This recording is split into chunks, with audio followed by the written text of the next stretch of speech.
with my students, I would say, okay, if you want to be a doctor when you're 30, what do you need to be when you're 25? Like, where do you need to find yourself? If you wanted to be there at 25, where do you need to be when you finish college? And then just keep backing that up. Like, what do you need to be this year? By the end of this year, what experiences should you have had? What people should you have met? And then what do you need to have accomplished by the end of this semester? Then what do you need to have accomplished by the end of this month, this week? What do you need to do today? Welcome to the BJU Press Teacher Edition podcast, where Christian educators are encouraged and inspired as we bring you interviews, practical ideas, strategies, and answer your questions about teaching in today's culture. And here's your host, Jenny Copeland. It's time for another episode on the Teacher Edition podcast. Thank you for taking time to join us. As we get started today, let me encourage you to visit our website, teachereditionpodcast.com. The website has great information about the podcast, but also about our guests and the episodes. It's also a great way to share out the show with other educators. You can either find the specific episode that you'd like to share or just share out teachereditionpodcast.com with them. There is a whole library of episodes there. I think there's over 150 now. And we trust that that will be a blessing to Christian school educators around the world. You can also find us on social media. On Instagram and TikTok, we are Teacher Edition Pod. And on YouTube and Facebook, we are Teacher Edition Podcast. I haven't mentioned it in a while, but let me remind you that we're also looking for your questions. As those come in, we include them at the end of the episodes. I always love listener questions. I just love hearing what our guests share. Also, to answer those. So please take a minute, leave a question on our website, and then we will look forward to sharing those in the upcoming episodes at the end of the episode.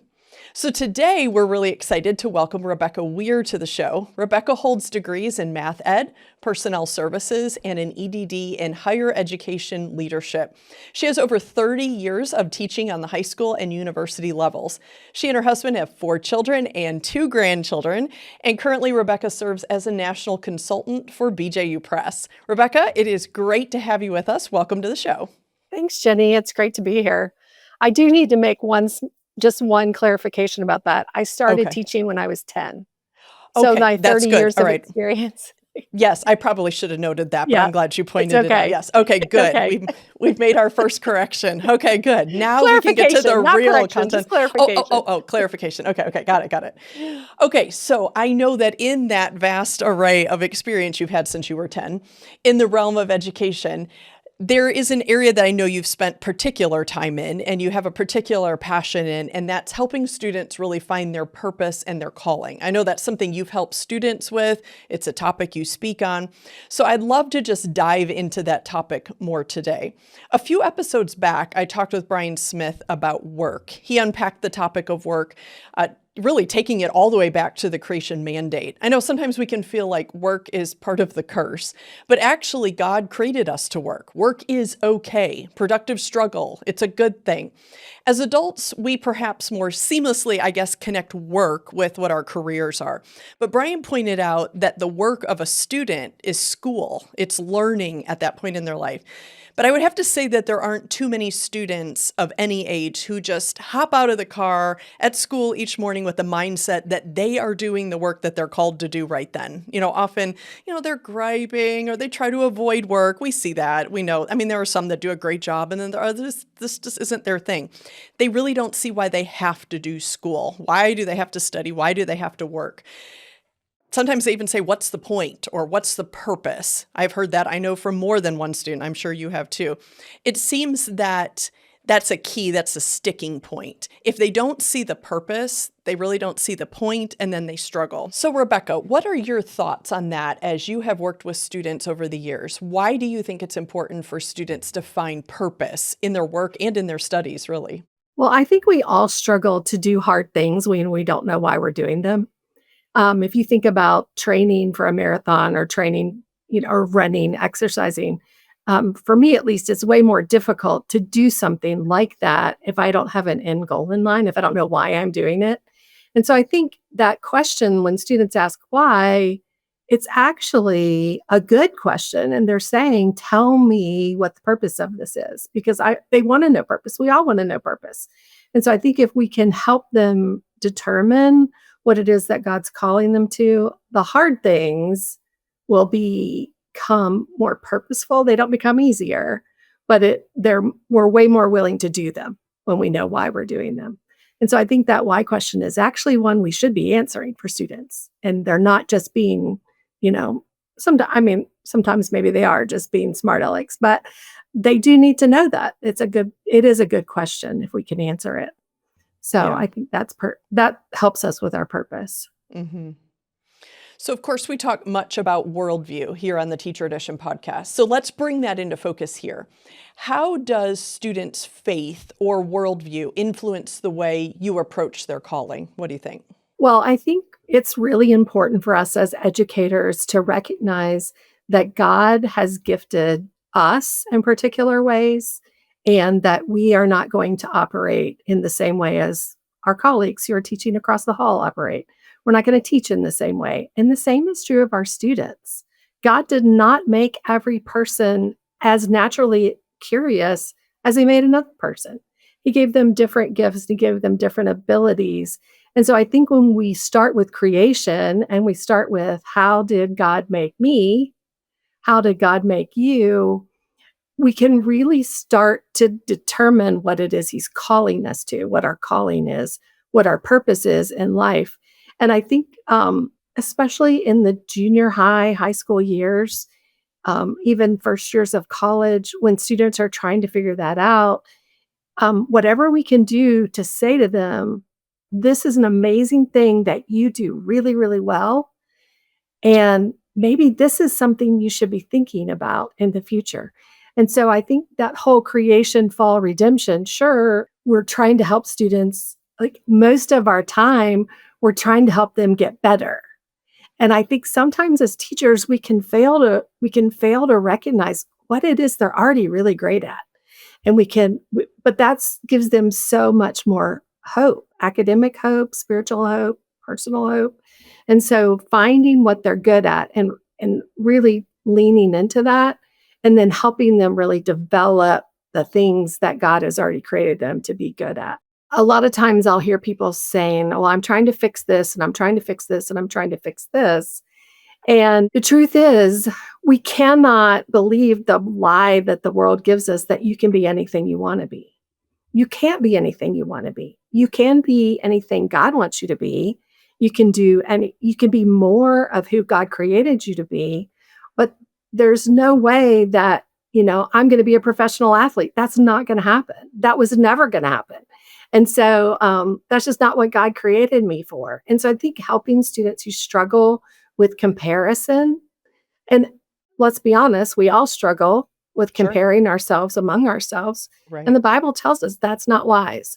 And so I think that's part of that process is discovering who you are, who God created you to be. And there are ways we can help students do that. We can ask them probing questions like, what is something that you love to do, and when you're doing it, you lose track of time? What is something that you can't wait to do again? You enjoyed it so much that you just can't wait to get back to it. What is something that comes really easy for you? Like in class, when the teacher's explaining it, you're kind of like, why aren't you guys getting this? Like that's something God gifted you with. So embrace it and then learn more about it. Use those things to determine, what you need to do in the future. Yeah, those are great. Those are really practical questions. Those are really good. I'm glad you pointed those out. Okay, so while this focus may not be something that teachers consciously hone in on regularly, purpose is vital. Worldview, certainly influences this topic. But how do you help students in this area? We have all seen students who are really struggling in this area. Talk with us about your experience, Rebecca. Is there a certain approach you use to help students gain clarity? You've given us some really good questions, but when they're really struggling and you say, just got to give them a purpose, what if it's not going so great? What do you do? How do you help students with their calling? Yeah, the first thing is that you need to ask them what they want. Like in 10 years, where do you see yourself? What do you want to happen? And then say, okay, where are you right now?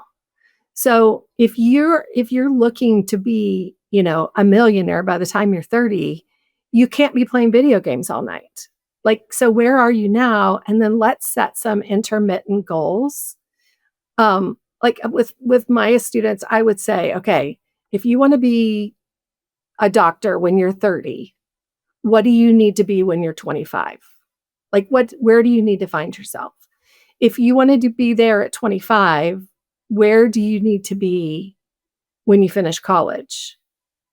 And then just keep backing that up. Like, what do you need to be this year? By the end of this year, what experiences should you have had? What people should you have met? And then what do you need to have accomplished by the end of this semester?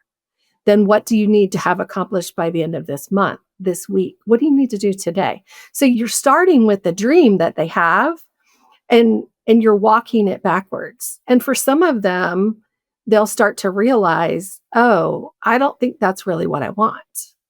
And so that could change as well. There are things that God puts into our life that kind of give us fences. Sometimes for some students, that's money. Like, I can't afford to do that. For some students, that's academic ability. I don't have the grades to go to med school. For other students, that is opportunity. I live in a place that I'm not going to be able to have that opportunity. And so much of the world tells us, well, think outside the box, think outside the box.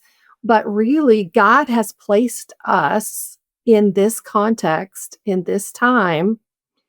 And we need to ask ourselves, what is it I can do today? Who are the people that I can influence right now? There's a lot of sympathy and empathy for, children who are starting, or homeless or whatever. But those same students who have that burden for those children are not even kind to the people who sit next to them in class. So there's, we can walk it back and say, the starts now. Who you're becoming starts now. And so I think that's one of the things that I've struggled with this. I won't speak for everyone, but thinking, well, when I get to this point, then I'll be spiritual. Or when I become a mom, then I'll be patient and kind. No, I have to start being that today. It's not going to just happen. Yeah, that does give them a vision too, because they do kind of wander. I don't know how many students I've had. I just don't know. I just don't know. Even students in college, I don't know. Yeah. So I really like that you took it and walked it backwards so that there is an application for today. Because some of those goals are huge. Like you mentioned medical school, like that's in no way happening in the next couple of years for most students, Right. like that's way out.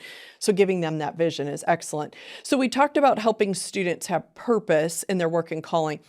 But what about us as educators? I mean, that could honestly be a whole separate episode or more than an episode. But as we kind of take what you've talked about giving them a vision, asking them those questions, helping them see a purpose in what they're doing now. And if they don't see a purpose, give them a purpose, like take where they're going, back it up, giving them that purpose. Okay, now us as educators, sometimes we struggle with this. And maybe there's a listener who is struggling with his or her own purpose and calling us an educator. You've given us great helps for students, but do these apply to educators as well? And as we say often, being an educator is not for the faint of heart. So what would you say to a listener who's really struggling with their own purpose and calling us an educator? How would you encourage them? Yeah. And I think that's something that we all struggle with at some point. I know I recently went through a transition coming to the press, and I kind of had to ask myself those same questions. Like, what did God create me to be good at? And what did he what's not my strong suit? What do I need to avoid? James Clear has a really interesting quote about this. He says, hot water hardens an egg and softens a potato. So you need to figure out, if you're the egg, which water do you need to be in? Right. And which water has God put you in right now? Mm-hmm. I think that God does bring circumstances in our life to make us be ready to move when he's ready for us to move. And so I have to ask myself, am I moving? Do I want to transition because I don't like the hardship I feel? I don't like the stress I feel? Or is this God's way of saying to me, it's time? And that's really a question that you have to think about in your own, you have to think about your own motivation. Like, what is it that I'm trying to avoid? Am I trying to avoid the stress that comes with this? Or am I trying to really listen to what God is telling me? Because we all have moments when we question, is this really what I'm made to do? I think getting counsel, talking to people who know you well and love you, and asking them, like, what do you see? What blind spots do I have that I'm not seeing? And then asking God to show you, like, where do you want me? What do you want me to do? I think that sounds really cliche sometimes in our circles, but he does give us direction. He does Yeah. open doors, but we have to be courageous to walk through open doors, and we have to be resilient when the door closes. And so it's a walk of maturity, and it's a walk of faith with Christ. But he has put us in a certain place, and he has given us a circle of influence. So I think asking ourselves that question. I think there's one more thing that causes us to struggle, and that is our access to literally everything going on in the entire world.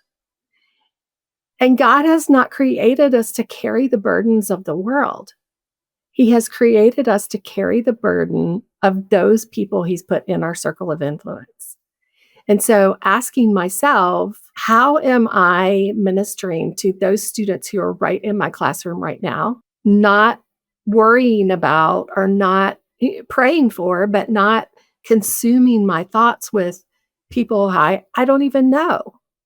I don't even know those people. How am I treating my family right now? Am I so consumed with scrolling through my social media to find that the news about people I don't know, that I'm ignoring the people who are sitting right in front of me? I think that's really telling for me. That helps me to kind of monitor my own, like, ooh, let me step back and take care of the people that God has given me to take care of right now.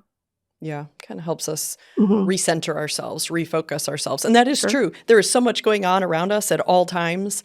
And being a teacher is difficult as it is, and family things, and then, all beyond that, which we can't help, can't fix, can't change. We can pray about it, but we do take on that burden. So I think that that's really great. It's just kind of refocus ourselves and really look to the Lord on that, just like we encourage students to do. He has something for you.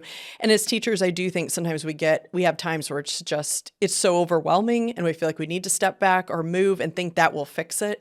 It won't. If that's not what God has for us, we have to stay right where God has us, and that's where the blessing is. So I think that's great. Excellent insights, very practical. Rebecca, thank you so much. I know this was a quick episode, but it's very practical, and giving our students purpose in their calling as students right then, and finding our purpose in our calling is just, those are two very, very important topics. And, we have an opportunity to speak into the lives of these students every single day.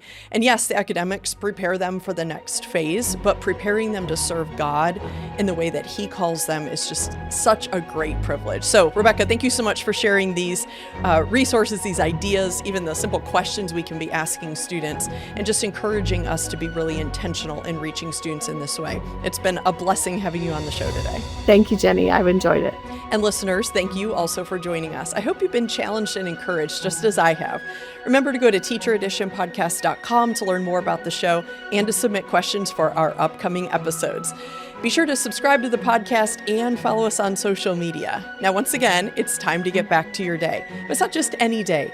Every day in the classroom is your day to impact and inspire through God's power and also through his grace working in you. Now, go do what God has called you to do.